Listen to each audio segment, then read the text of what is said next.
tunawaona hapa kulikuwa nini? Kama unaona hii shamba hapa ni sherehe tumo ndani. Leo ni siku yetu ya mwezi mtukufu wa Ramadhani kumalizika. Siku ya Eid al-Fitr.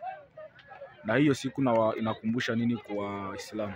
Ndio ukumbusho ya leo ni ya kawaida ya kila mwaka, maana leo ni mwaka 1446 tangu ilianza. Ni ufunguzi wa saumu Ramadhani. Hivi ni mwezi mzima tunamaliza kufungua saumu. Basi na hiyo leo ni sherehe kabisa, tunaita Eid al-Fitr, maana Eid ya kufuturishana, ya Eid ya kula. Ndio leo manake ni sherehe, ni haramu kwa kila Muislamu wote leo kushinda bila kukula, yani kufunga.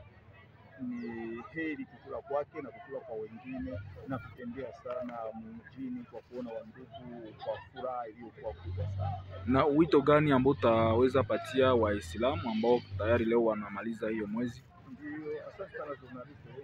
Wito nawapatia Waislamu, mashauri nayo hapa ni sababu saumu Ramadhani hii ni amri kutoka kwa Mwenyezi Mungu Subhanahu wa Ta'ala. Alitufarijisha sisi ummati Muhammad sallallahu alaihi wasallam ili tuweze kuwa wacha Mungu, tuweze kufunga saumu.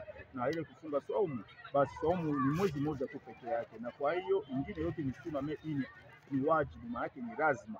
Sasa na kwa hiyo anayeifunga leo tukiwa kwenye sikukuu, ni sikukuu ya kula na kunywa katika vitu ya halali, wasiende kupotea kwa kutumia vitu vyenye haviwezekane. Leo wanatumia vitu mbalimbali yenye wazungu wanakupachika etinive au ni energy.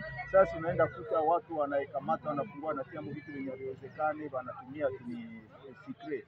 Yani hapana, mwenye alikataa kutumia ubaya, kutumia chakula kwenye hii mwezi mtukufu wa Ramadhani ni kwa ajili ya Mwenyezi Mungu Subhanahu wa Ta'ala. Na kwa hiyo Mwenyezi Mungu, mtume wetu Muhammad sallallahu alaihi wasallam anatuhusia, tunatuambia wote ule aliyefunga kwa ajili ya Mwenyezi Mungu kwa mwezi mtukufu wa Ramadhani, basi mwezi mtukufu wa Ramadhani unaisha, lakini Mwenyezi Mungu yupo hai, haijui saa yote. Mwenyezi Mungu yupo tu. Kumbe mwenye alijishughulisha na kufanya saumu, kusali, kufunga na kutoa sadaka na zaka, kwa hiyo ajitahidi lakini hali mwezi mtukufu wa Ramadhani huu inaisha. Haikuwa chochote isipokuwa ni Ramadhani, na ni nguzo miongoni mwa nguzo ya maana yake sheria ya Uislamu, na ninaisha. Lakini Mwenyezi Mungu alituamrisha kufunga ile saumu, yuko hai, maana yake naomba ile yenye aliyotukataza tuweze kuiacha na tuendelee kufanya kabisa, na tuache mambo ya haramu, kuzini, kuiba, kukunya, kudanganya, kusengenya, kufanya vibaya vyote vile inakatazwa kabisa. Na kwa wale wa Kristo sijue, na kwa wale ambao wasio wa Kristo utawapatia ujumbe gani kulingana na sikukuu hii? Na kweli ujumbe wetu ninayowapatia wa ndugu zetu Waislamu wasiokuwa Waislamu ni kwa ajili ya kusema sisi kama tunafanya hivi ni amri kutoka kwa Mwenyezi Mungu peke yake, sio kusema shehe alisema, fulani alisema. Hapana, yani Mwenyezi Mungu peke yake ndio tunafuata. Basi na kwa hiyo nawashauria kuwa ni vizuri zaidi waweze kujua Mwenyezi Mungu mmoja wa pekee, na waweze kujua kuwa Mtume Muhammad sallallahu alaihi wasallam ni mtume wake Mwenyezi Mungu Subhanahu wa Ta'ala, na hivyo Isa, yani Yesu Kristo, ni mtume wake Mwenyezi Mungu Subhanahu wa Ta'ala. Unala kuongeza? Hakuna kuongeza journalist. Kwa hiyo kama kuna ongeza niuliza kingine naweza nikakujibu, ila nikusema sisi wote Mungu ni mmoja pekee yake, hakuna Mungu wawili. Na kama kuna uaminifu Uislamu na Ukristo, yani Uislamu na Ukristo ni yote ni madini zinaonekana zinaabudu Mwenyezi Mungu Subhanahu wa Ta'ala, lakini njia ya Mwenyezi Mungu ni njia moja pekee.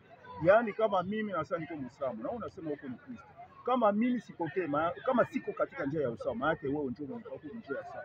Sio kusema mimi niko njia ya usawa na wewe uko njia ya usawa, hapana. Zaidi hapana, maana yake kuna mwenye anaabudu wenye hajui. Na inaomba kufuata vitabu, Biblia, Qur'ani, na sisi sote tushuhudie, ionyeshe kama kweli hii ndio dini ya haki mbele yake Mwenyezi Mungu Subhanahu wa Ta'ala. Asante, tunakushukuru. Asante sana.